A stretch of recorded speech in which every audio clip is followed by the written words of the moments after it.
Good morning everyone, welcome to Tech Hack. Today we are going to discuss the topic process versus thread. Before that we need to discuss what is thread. Guys, kindly subscribe the channel and share the channel with the required ones.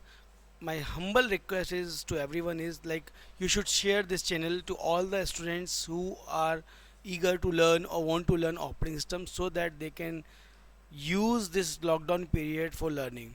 So guys, we were at process versus thread.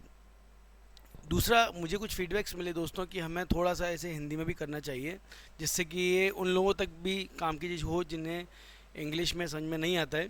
So guys, starting with this concept मैं शुरू कर रहा हूँ आज से अपने videos को थोड़ा हिंदी थोड़ा इंग्लिश टाइप ऑफ कि सभी की समझ में आए.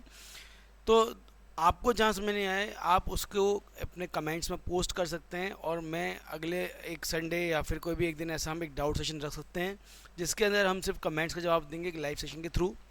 So guys, starting with the concept now, the concept is process versus thread. Before that we need to discuss what is the requirement of thread. So जैसा कि अभी तक हमने पढ़ा दोस्तों, जब भी हम प्रोसेस यूज़ करते हैं तो प्रोसेस के अंदर हमें कुछ प्रोसेस कंट्रोल ब्लॉक बनाना होता है और प्रोसेस कंट्रोल ब्लॉक में कुछ डेटाज की एंट्री होती है हमारे पास, जैसे कि उसमें हमारा मेमोरी एड्रेस होता है, हमारे रिसोर्सेज होते हैं, हमारी शेड्यूलिंग इन्फॉर्मेशन होती है and all the regarding information we are having in our process control block. Like this we have already discussed. So guys, when we are having process, so the big issue with process is context switching. And what is context switching now? Context switching is like if multiple processes are running in a system, in that case we need to pause some process and to run another process as well. So for example, in this system if you check it out, we are having two processes P0 and P1.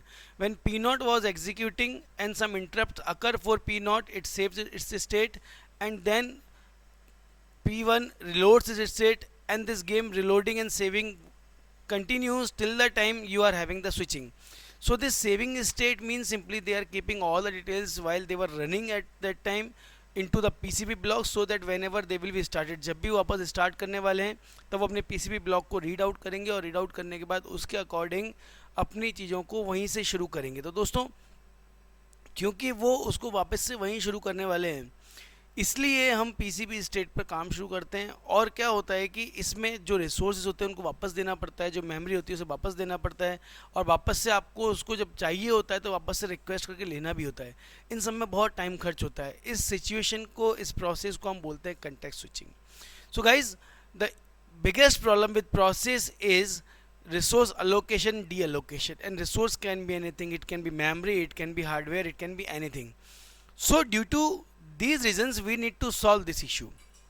So we have taken the concept of thread for this purpose. तो इसके लिए हम thread को बीच में लेके आए. और thread क्या होता है? थ्रेड एक लाइट वेट प्रोसेस होता है जिसे हम बोल सकते हैं कि ये प्रोसेस एग्जीक्यूशन का एक पार्ट है. पूरा प्रोसेस नहीं है लेकिन प्रोसेस एग्जीक्यूशन का एक थ्रेड है, एक छोटा सा पार्ट है जिसे आपको रन कराना है.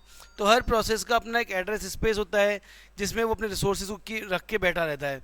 इसमें कुछ ओपन फाइल्स होती हैं, चाइल्ड प्रोसेसेस होती हैं, पेंडिंग अलार्म्स होते हैं, सिंगल हैंडलर्स हो सकते हैं, अकाउंटिंग इन्फॉर्मेशन हो सकती है, कुछ भी हो सकता है. थ्रेड क्या करता है? थ्रेड इन सब चीज़ों को लेके नहीं चलता है. थ्रेड एक लाइट वेट प्रोसेस है जिसको जब भी कोई इन्फॉर्मेशन चाहिए, कोई रिसोर्स एक्सेस करना है तो वो बजाय खुद के रिसोर्स क्रिएट करने के वो अपनी पेरेंट प्रोसेस के रिसोर्सेज को यूज़ करता है. अब क्योंकि रिसोर्स पहले से ही प्रोसेस के पास अलोकेटेड हैं तो थ्रेड को उनको रीअलोकेट और डीअलोकेट नहीं करना पड़ता. थ्रेड जाता है, जाके एक्सेस करता है और वापस से आता है. Like in sharing basis it uses. तो इन्होंने एक तरह से उस चीज़ को सिर्फ यूज़ करना है, उसका अलोकेशन डीअलोकेशन से इन्हें कोई लेन देन नहीं है. ठीक है दोस्तों, तो थ्रेड्स में जब हम आगे बढ़ते हैं तो उससे पहले हम शुरू करना पड़ेगा differences of process versus thread. So these are some differences in regarding process versus thread. You can check it out.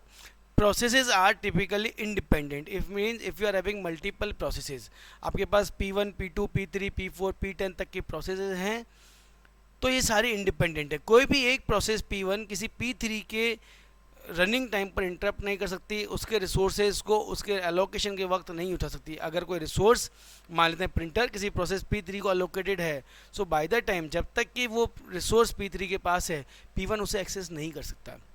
लेकिन थ्रेड के केस में ऐसा नहीं होता.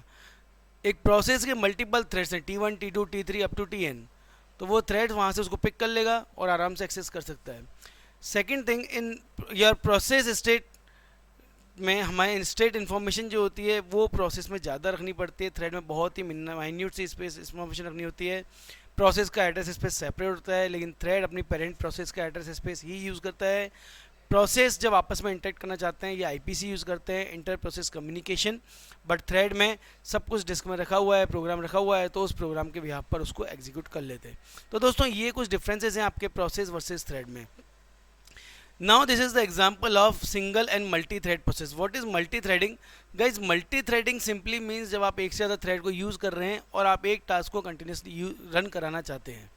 सो गाइज, जब सिंगल थ्रेड की हम लोग बात करते हैं तो उसका मतलब होता है कि आपके पास लाइक आप देख सकते हैं डायग्राम में एक ही थ्रेड है, तो ये एक थ्रेड अपना काम कर रही है। तो प्रोसेस थी, उसने एक थ्रेड जनरेट किया तो उस थ्रेड ने अपना काम शुरू कर दिया। लेकिन मल्टीपल थ्रेड का मतलब क्या है कि एक साथ तीन थ्रेड्स तीन डिफरेंट टास्क को कंज्यूम कर सकती हैं, कंप्लीट कर सकती हैं। इसे हम बोलते हैं multi threading. So benefits of threads, अगर हम थ्रेड्स यूज करते हैं, so benefits of threads are responsiveness, resource sharing, economy and utilization of multi threading multi-programming architecture. Guys, if we talk about the responsiveness, it simply means even when you are working with some interactive application, even if it is not allowed to run the complete program, you can run the part of the program using threads. For example, a web page is there, you want to open that web page. In a web page there might be multiple things, like in a site there can be a notification blog, there can be some image, there can be some images gallery, there can be some video playing, there can be some map, and these all are a process. A process is to load the web page. Now we are dividing this process into threads. So one thread is to load the map, another thread is to show the notification, next thread is for displaying the gallery, and so on. So even if your notification thread is not working, other threads will work, and ultimately program will work. So even if some threads are not working, part of program will definitely work. So this is the working of thread, and that is the responsiveness. Resource sharing, all the resources are shared, so there is no need to allocate and deallocate the resources. You can work independently, or there is no need to consume your time in allocation and deallocation. Economy, when time and storage is being saved, definitely it is economical. And utilization of a multiprocessor architecture, because it is working of multi-programming architecture, so multiple threads can be there. Thank you guys. So guys, in this way we can conclude the benefits of threads, like they are responsive, they are having resource sharing facility, they are economical, and they are utilizing the multiprocessor architecture. So guys, these are the benefits of threads. Now when we talk about the types of threads, so there are two types of threads, user thread and kernel thread. In user threads, thread managements are done by user level threads library. Generally, these examples are POSIX threads, Win32 threads, and Java threads.